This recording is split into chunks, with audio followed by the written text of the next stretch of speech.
and I just cried. What do you mean I cannot vacuum my house? I felt insulted actually. I had an injury and I wanted to see a doctor. The guy was just like,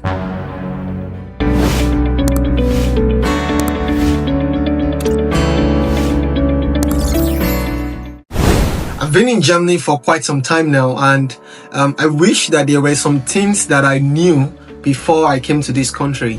I think that if I knew those things, it would help my integration process faster, and also help me to be able to do a lot more things easier. And I'm going to in this video share to you 5 things that I think that if I had known earlier would help my integration process. The number one thing that I want to talk about is the fact that moving abroad is an absolute game of resilience. And what do I mean? It's not going to be a typical walk in the park. Of course, the system is built in such a way that they try to make sure that it is easy for you. For example, if you're coming in as a student, they ask you for a blocked account so that at least you have some money to keep your life running.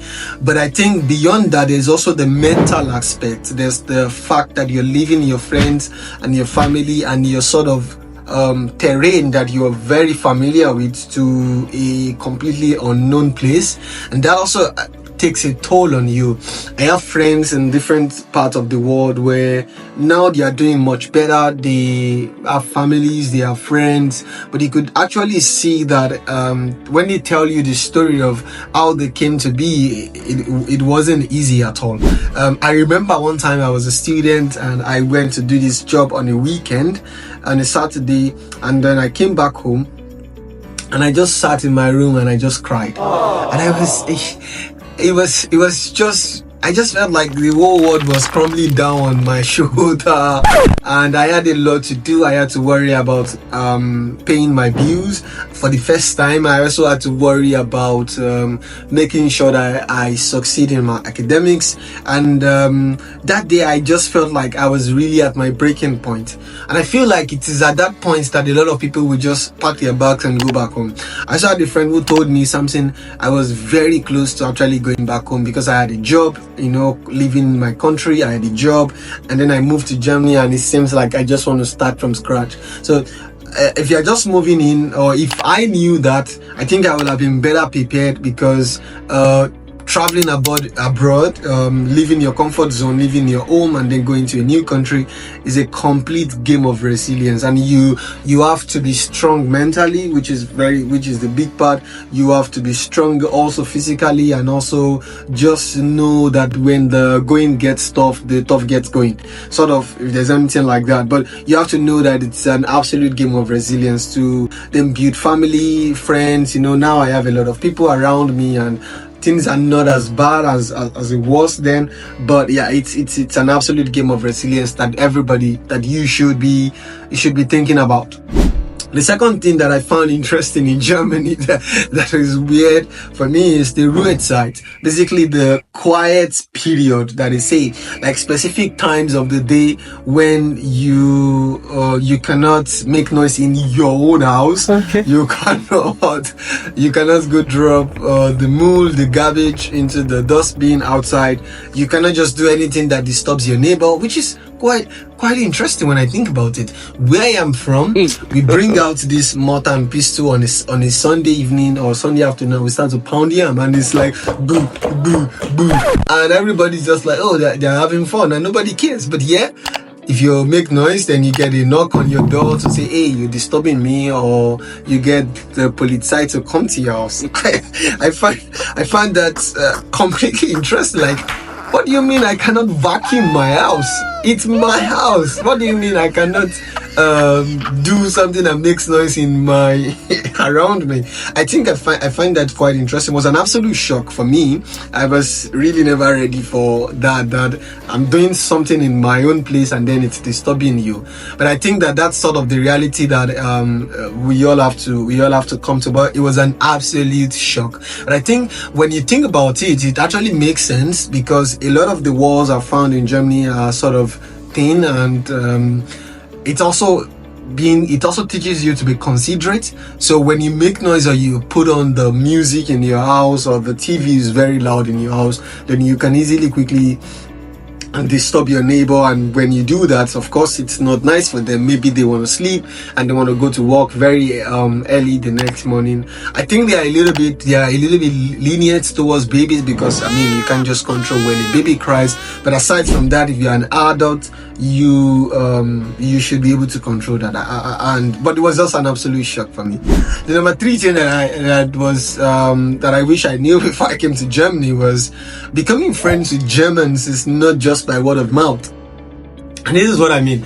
Where I'm from, you can literally meet someone on a bus and then you guys just become friends, and then the next 30 minutes is introducing you to his people and say, oh, this is my friend. I think we don't really understand what the meaning of the word friend is in Nigeria, where I'm from.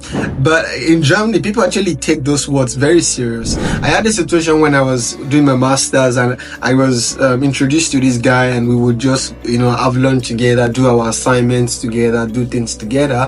And it was already for over a couple of months, and I felt like this guy was my friend. And then one day was introducing me to someone, and then I said, hey, this is that, and then, hey, this is Samson. Samson is my acquaintance. I felt insulted, actually. I felt insulted. But then I later get to realize that it's not so easy to just warm up to Germans like that, or people actually define you, they put you in your category. So when you're not their friend, it's clear. And I think it's to be sincere, right now when I look at it, it's a fair world to live in. So you really know who is who in your life, and not just everybody is your friend, and you're not just abusing that word friend. But then what I found is that when a German calls you their friend, they actually mean it. And I think that's a very good place to be, where people can actually know the place that they feel in your life, not just like you call everybody your friend and you're like, hey, this is my friend, and it's just a different culture. Now I also travel around the world, and I also see different definitions of how people do things, and it makes me just appreciate the fact that the word friendship is just not abused. And you can also be careful around people to just not assume that, oh, because you've basically shared a couple of minutes together, they are your friends. But that was quite a shock to me, sincerely. The fourth thing I want to talk about, which is one of the things I wish I knew that would have made my integration into Germany easier and faster, is learning German is very important. I talked about that in a different video here, which you can check out, where I talked about my regrets after living in Germany for 8 years, and you can check it out. But one thing I found is that more and more, for you to integrate in Germany, you need to learn German. It's important that you speak German in Germany. Yeah, that makes sense. Yeah. I mean, you can live in some cities, like very international cities, where you speak English, just English, and you should be fine. For example, if you live in Hamburg or Berlin or Frankfurt, or a lot of those major cities, you probably would be fine getting around with English. But you would most likely also have a problem when you're trying to go to administrative appointments, maybe to the work office or to the Bürgeramt or stuff like that. You most likely would have a problem. So learning German is quite important. Also, if you think about raising kids here, I think that was one thing that was a shock for me. You should speak German. It helps you to also integrate with probably your teacher of your kids and all like that. The very first day I got into this country, I had an experience. I was coming from the airport. I was trying to go to my hostel, and I was asking this guy for directions, and I was speaking English, and the guy was just like, bro, what are you saying? So I think it was from that moment that I knew that, oh yeah, I think I need to learn how to speak German, because that's gonna really help my integration. And I've been on a journey, I've taken some classes, and I found in my experience, this might be different from someone's experience, that people are actually very open. Usually when I speak with someone and I'm like, oh, my German is not great, and then we get into a conversation, and then they are like, oh, but your German is okay. I can understand what you're saying. You understand me. I think it's fine. But I still think I need to do more classes, of course. But people are generally very receptive and welcoming when you try your best to speak the language, which is quite nice. The last thing I will talk about is appointment. You need appointment for literally everything in Germany. I still don't understand it. Like, you want to barb, and then the barber is asking you to fix an appointment, bro. What do you mean fix an appointment? Just get me to sit on your chair and just barb for me. But Well, I think it's quite nice even to see a doctor. You actually need an appointment. There was a time I had an injury and I wanted to see a doctor, and this kind of doctors were rare, and the guy gave me an appointment for like 4 months. I'm like, so what do I do to the pain right now? Do I just keep holding the pain for the next 4 months? And I mean, it has a good side and a bad side.